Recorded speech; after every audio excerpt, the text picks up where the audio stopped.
What's up, guys? Welcome back to the channel. It's another week and another update for Star Wars Jedi Fallen Order. We have a new patch that just dropped for PC, and the PlayStation 4 and Xbox patches will be dropping later on this week.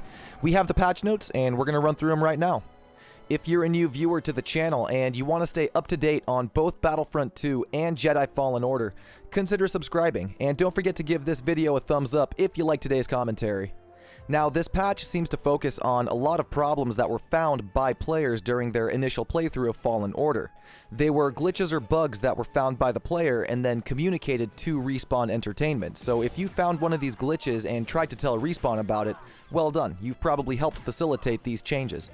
All of these release notes have to do with either bug fixes or a glitch that has now been addressed.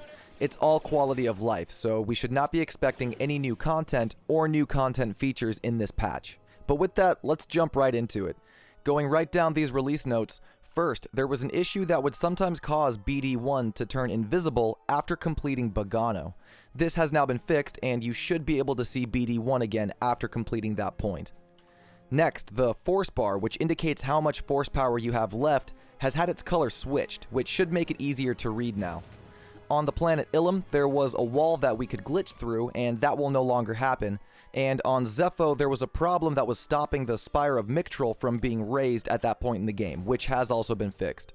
There was a missing bridge on Dathomir, which has now been located, no longer blocking game progress, and an issue preventing players from leaving the tomb on Dathomir has also been addressed. Back on Zepho, spheres can no longer get stuck in the wall within the tomb of Elram either, which is a great fix. There was also a bug that was preventing players from completing the Force Push tutorial on Zepho. That bug has been found and eliminated, and we should now be able to learn Force Push as intended. Next, players can no longer bypass a specific area on Dathomir that requires double jump. And this change is very good if it's the spot I'm thinking of. There is a particular area where you need double jump to get across, but for some reason you were still able to traverse it without the double jump. And if you managed to do so, the game would actually glitch out and freeze in that area. You wouldn't be able to progress in the story if that happened to you, so this is a really good fix. Similar to the first fix we mentioned, BD1 will no longer disappear during a later section of the game, and on top of that, talking to BD1 during the AT-AT scene on Kashyyyk will no longer break the scene. I did not know that was a problem, but apparently it was. Next, slight spoiler warning for this one. It doesn't spoil anything about the story, it's just giving information about a particular item that you find on a certain planet. There was an issue which prevented players from locating the double-bladed lightsaber on Dathomir, and this has now been addressed.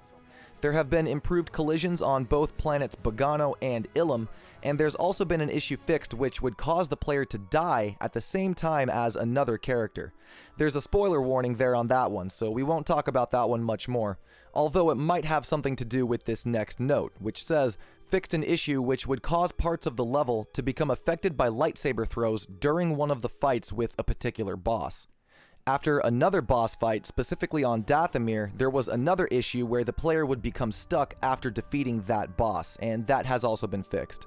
Also on Dathomir, there was apparently a problem where a specific character would not appear at a particular moment, thus preventing the player from progressing in the story. This has been fixed, and the story should now be progressing as intended. And finally, the last note on this list, an issue preventing players from completing a sphere puzzle on Zepho has been addressed. This is a pretty great list of changes, although it does not address everything that players have encountered during their time playing Fallen Order. There are still a number of issues with frame rate drops, some lagginess, and overall game performance that happens in particular sections of the game, but I'm sure those will be addressed in later patches. This is, after all, only the second patch Fallen Order has got since it was released. We had a video talking about the first patch that Fallen Order received last week. If you missed that, I'll have it linked below in the description, and it should be popping up in the top right corner now, although that list of patch notes was relatively small, especially compared to this one. But with that, those were the release notes for the November 25th patch for Jedi Fallen Order. Drop a comment below, and let me know if you've encountered any of these glitches, and if you have, if you let Respawn know about it yourself. If you've come across any other glitches in Fallen Order, let me know in a comment below, and if we get a good comprehensive list of other glitches, hopefully we can forward them to Respawn and we can see those addressed in a later patch too. But that is all the information we have today. Thank you all so much for stopping by the Star Bazaar. Consider subscribing to the channel for more Fallen Order and Battlefront 2 videos like this, and don't forget to give this one a thumbs up if you like today's content.